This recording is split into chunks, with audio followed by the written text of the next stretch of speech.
DJ tent ज्ञान Nepali YouTube च्यानलमा आज फेरि यहाँ सम्पूर्णलाई स्वागत छ। आजको यो भिडियो एकदमै महत्त्वपूर्ण रहेकोले भिडियो अन्तिमसम्म हेर्नु होला।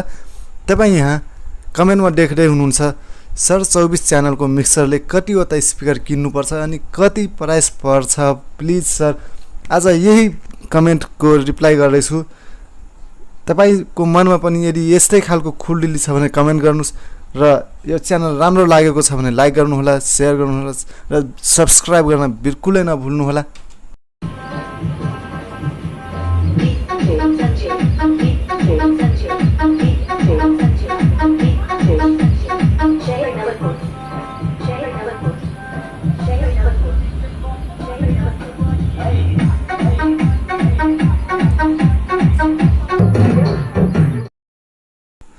स्पिकर बजाउनको लागि एम्प्लिफायर चाहिन्छ र आजकल मिक्सरहरू आएको छ जुन एक्टिभ मिक्सर जसमा पावर पनि रहेको छ, जसले एउटा या दुईटा टप बजाउन सक्छ।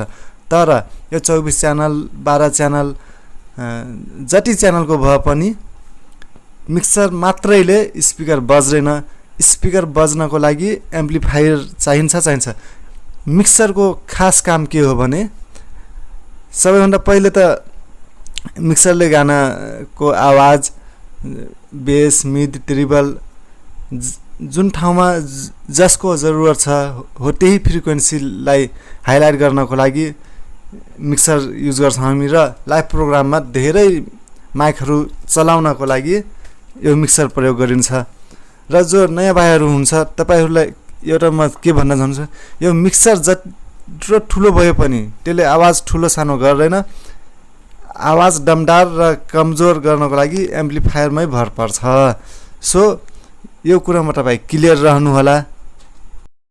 जति धेरै पावरको एम्प्लिफायर हुन्छ हो त्यति धेरै नै स्पिकर बजाउँछ।